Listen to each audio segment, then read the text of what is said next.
Ini saya ambil, meskipun tokohnya tidak terkenal, ini sebenarnya Isaac Asimov. Isaac Asimov ini novelis, kelahiran Rusia, tinggalnya di Amerika. Biasanya nulis fiksi ilmiah. Nanti filmnya yang bukunya, novelnya difilmkan, ada film judulnya I, Robot. Ya, yang main Will Smith.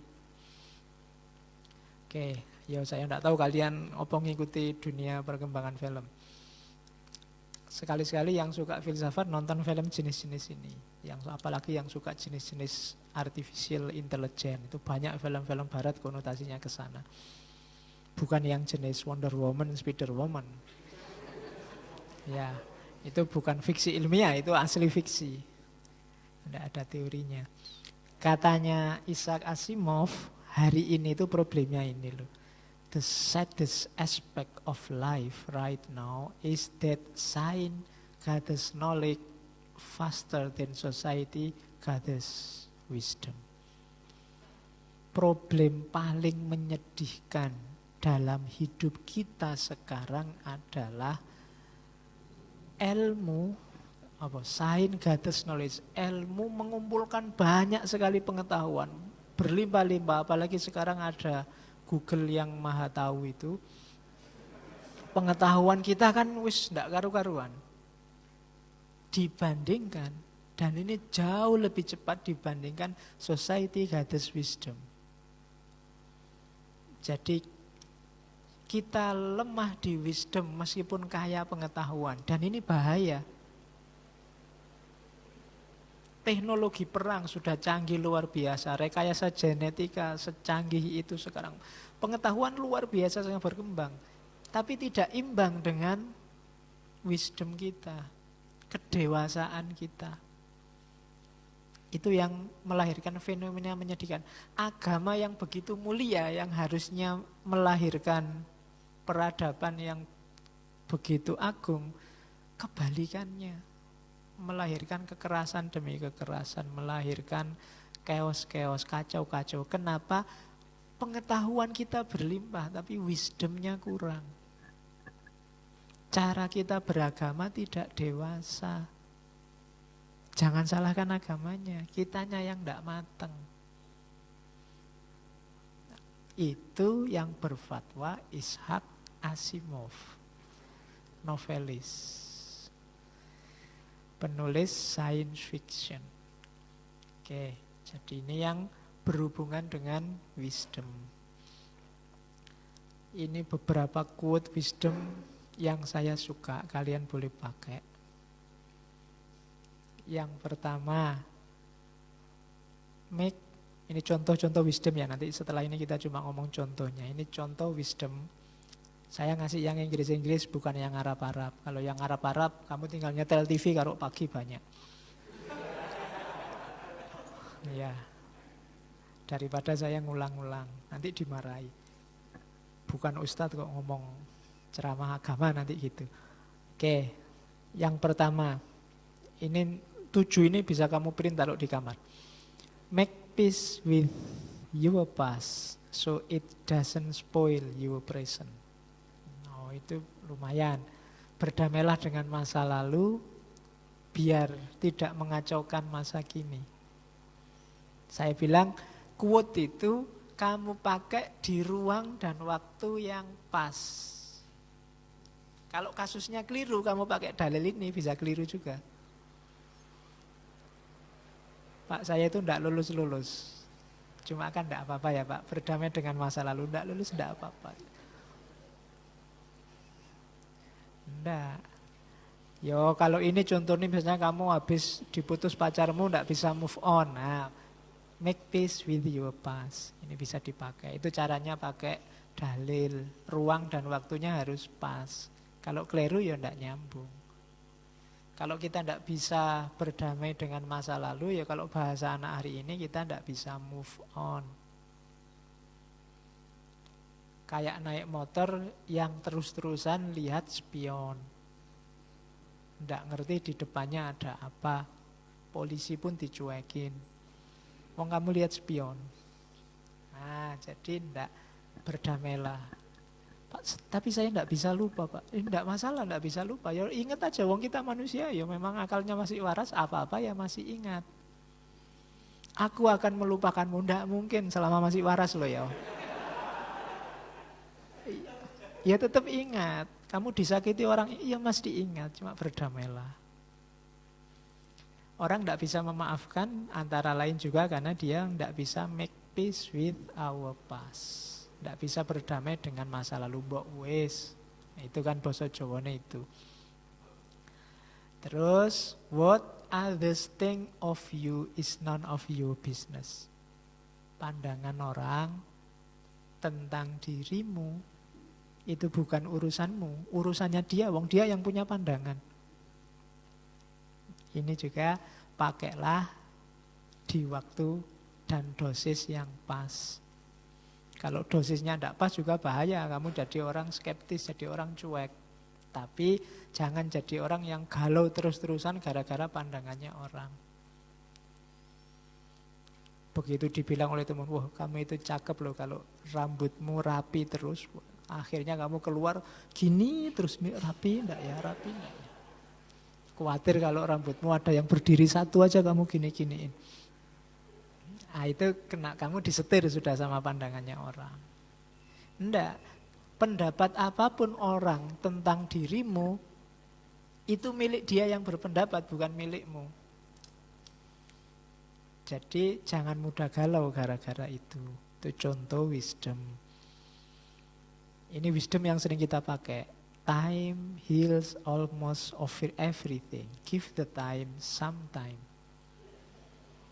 Sakit apapun, sumpek apapun, dan kalau kita kebingungan obatnya apa, serahkan pada waktu. Kayak ya, biarin aja nanti lama-lama sembuh sendiri kok. Mungkin kamu pernah ngadapi masalah, duh gimana ini keluarnya, jalan keluarnya apa. Nggak ketemu-ketemu, ya wis. Tunggu aja besok sembuh sendiri pada saatnya. Cuma ya bedanya ada yang lama, ada yang cepat. Tapi selama masih ada waktu ya pada saatnya. Dulu mungkin nenek moyang kita bosennya luar biasa loh dijajah Belanda itu. 350 tahun itu membayangkan nggak dijajah itu mungkin nggak nyampe di pikirannya. Nggak ada Belanda itu nggak nyampe di pikirannya. Tapi kan tenang aja, berontak bolak-balik ya kalah. Lama-lama kan juga selesai. Time.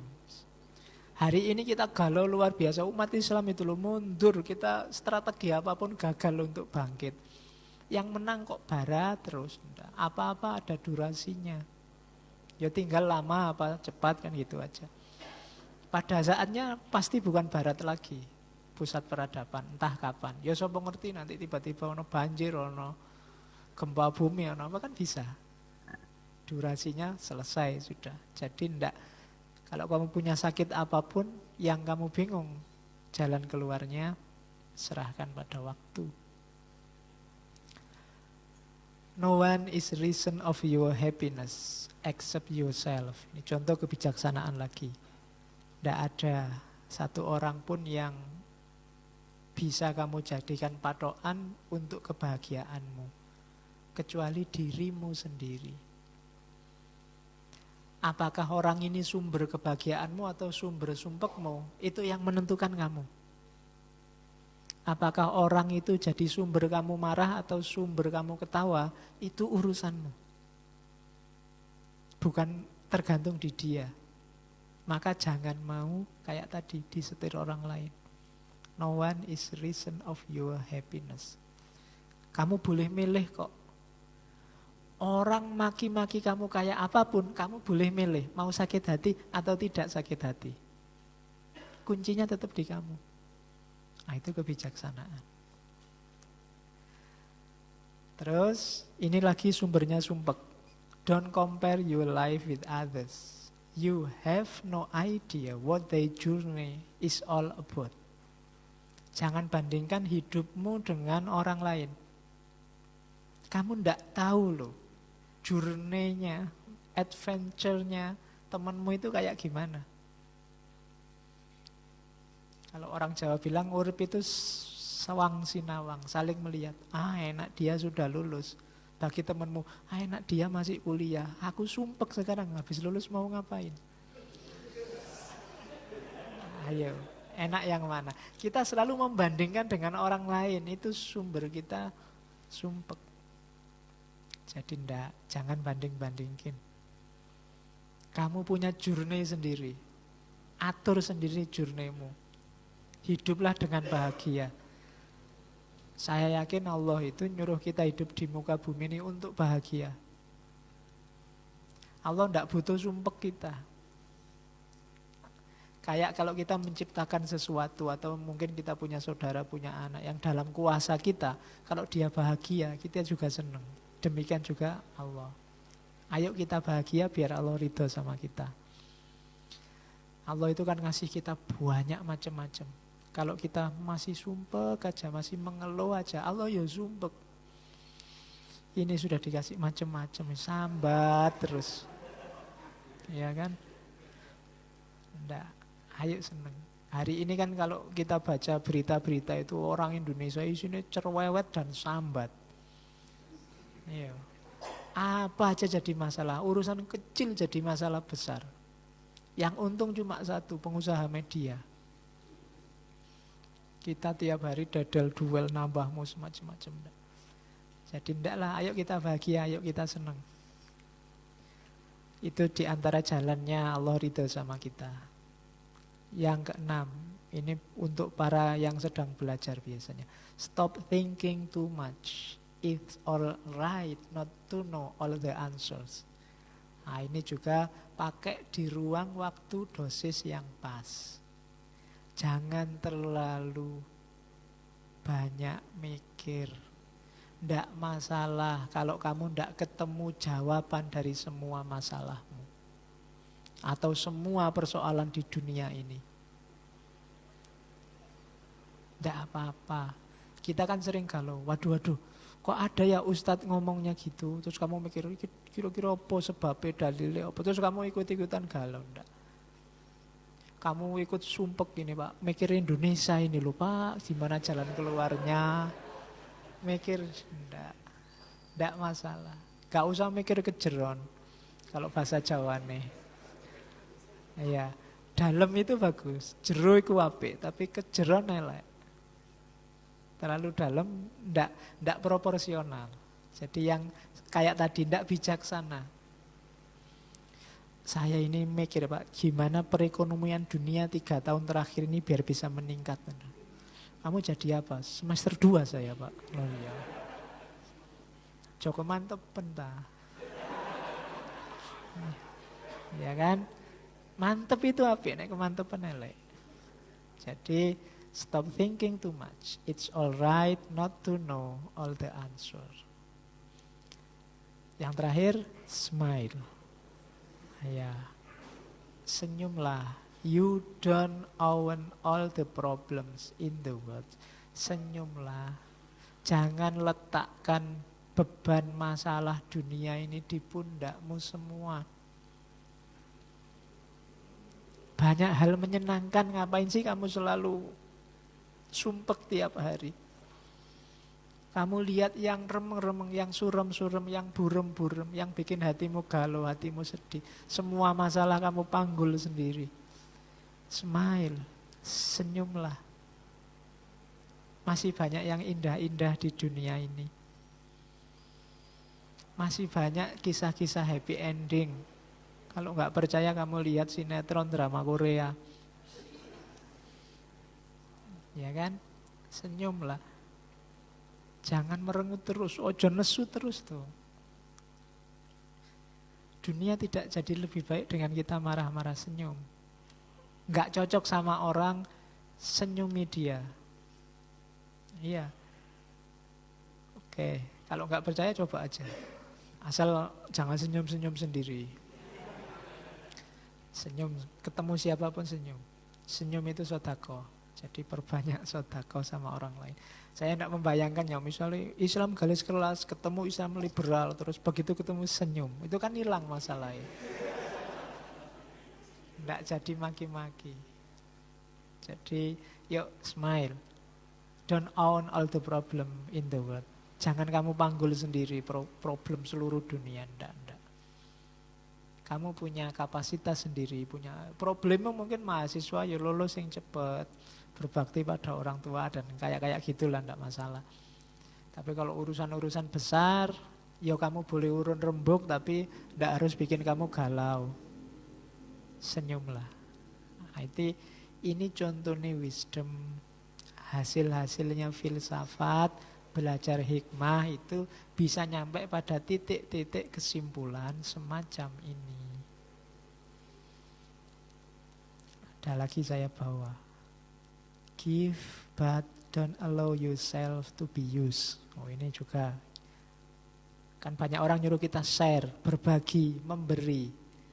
Tapi iyalah, yuk kita berbagi, tapi don't allow yourself to be used. Jangan biarkan dirimu dimanfaatkan orang lain untuk kepentingan mereka. Love, but don't allow you have to be abused. Mencintailah, tapi jangan biarkan hatimu disakiti.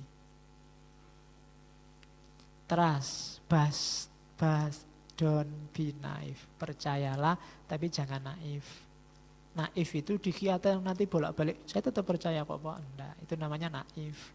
Iya, kita harus percaya, kita harus setia, tapi jangan naif. Trust, but don't be naive.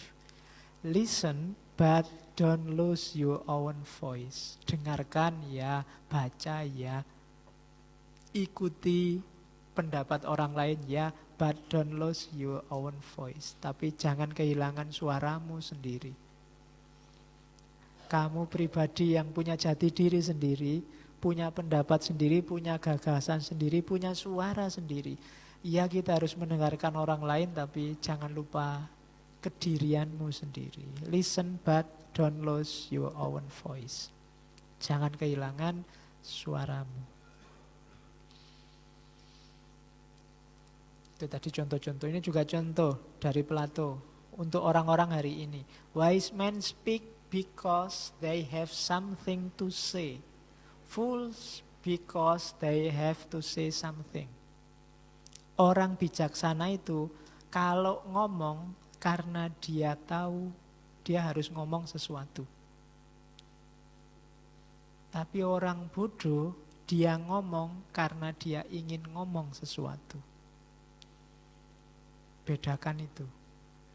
Yang satu ada sesuatunya dulu yang perlu diomongkan, baru dia ngomong. Itu namanya orang bijaksana.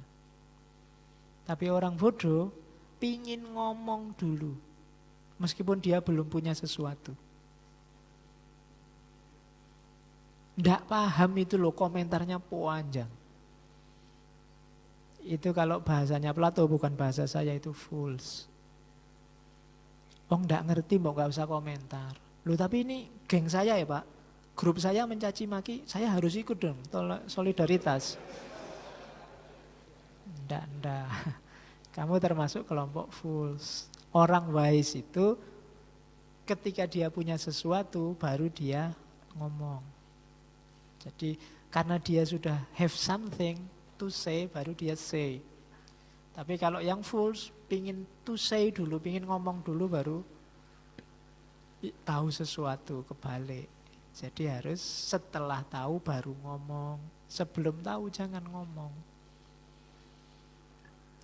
Hari ini kan banyak orang ya karena terlanjur jadi figur, terlanjur tiap hari masuk TV mungkin, masuk internet mungkin.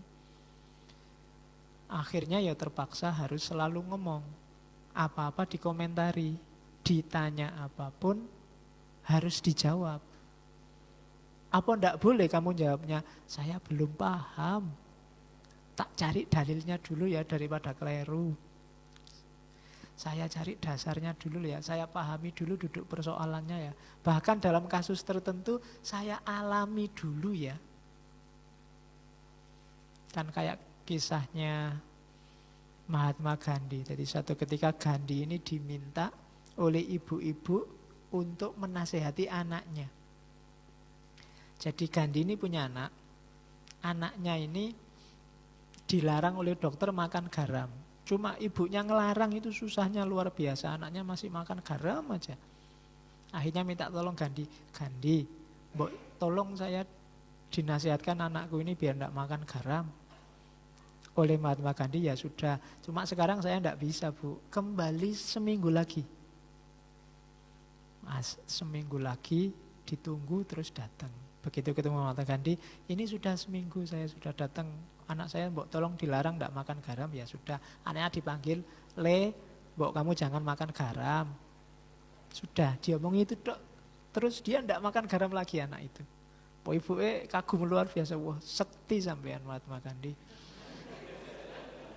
Cuma ngomong gitu aja anaknya langsung manut. Tapi kok dadak nunggu seminggu apa sampean puasa 7 hari 7 malam? Enggak. Jadi ketika diminta untuk melarang anaknya tidak makan garam, katanya Mahatma Gandhi, saya tidak bisa melarang minggu lalu karena minggu lalu saya masih makan garam. Kalau saya masih makan garam, ngelarang orang tidak makan garam, tidak ampuh mesti, tidak manjur. Jadi seminggu ini saya tidak makan garam. Jadi ketika melarang anak ini jadi. Oh itu ceritanya. Cuma Mahatma Gandhi non muslim. Itu kan selalu begitu kan akhirnya non muslim. Tak kasih contoh yang Islam. Hasan. Ada sufi besar Hasan Basri. Jadi Hasan Basri ini satu ketika ada budak yang datang ke dia, Hasan Basri, sampean ini kan sufi besar, kata-katanya didengar orang, mbok tolong sampean ceramahlah, anjurkan orang untuk membebaskan budak. Jadi kalau sampean ngomong, nanti mesti banyak orang-orang membebaskan budak layak kita ini. Oh iya insya Allah katanya Hasan Basri. Ditunggu khotbah Jumat pertama, alah kok enggak ngomong Hasan Basri malahan, khotbah yo standar aja, ittaqullah dan seterusnya itu. Kok enggak nyinggung-nyinggung tentang budak, jangan-jangan lupa. Minggu kedua ditunggu masih belum ceramah lagi, alah kita dicuekin, kita memang orang kecil. Minggu ketiga juga masih belum, ya sudahlah putus asa, enggak usah ketemu lagi sama Hasan Basri. Minggu keempat baru Hasan Basri itu sudah budak-budaknya sudah hopeless, alah paling ya enggak ngomong lagi. Ternyata ngomong. Islam menganjurkan untuk membebaskan budak dan seterusnya. Setelah Jumatan dikerubungi sama budak-budak. Syekh, sampean kita minta sebulan yang lalu baru ngomong sekarang. Loh, saya belum berani ngomong kalau saya enggak ngerti benar situasi tentang perbudakan itu. Jadi begitu sampean ngomong, saya ini kan orang miskin, enggak mungkin saya ngangkat budak, jadi saya ngumpulin duit dulu untuk bisa membeli budak. Jadi baru seminggu duitnya terkumpul, saya beli budak. Nah, saya dekatkan diriku ke budak, ketergantunganku pada budak, tak latih selama 1 minggu. Di minggu ketiga saya latih ketika sudah sangat terikat pekerjaan-pekerjaan oleh budak untuk membebaskan budak. Betapa beratnya membebaskan budak setelah padahal kita sudah tergantung pada budak. Jadi saya berani ngomong tentang pembebasan budak itu di minggu keempat. Nah, jadi lebih ampuh. Kenapa? Yang ngomong ngalami sendiri. Oh itu contohnya Islam ada toh. Jadi enggak. Jadi itu hati-hatinya ulama zaman dulu. Dia enggak ngomong sesuatu yang dia enggak menjalankan. Wise men speak because they have something to say. Fools because they have to say something. Itu Plato. Alhamdulillah. Ya, jadi saya bilang tadi ces-cesan saya masih 50%, jadi ngajinya ya 50%. Semoga minggu depan sudah full, kita bisa lanjutkan tema kita. Ya nanti kita langsung ke tema reguler bulan ini, kita ketemu Pak Kunto Wijoyo minggu terakhir November. Insya Allah kalau Allah mengizinkan. Oke, saya akhiri sekian. Wallahul muwaffiq. Wallahu a'lam bissawab. Wassalamualaikum warahmatullahi wabarakatuh.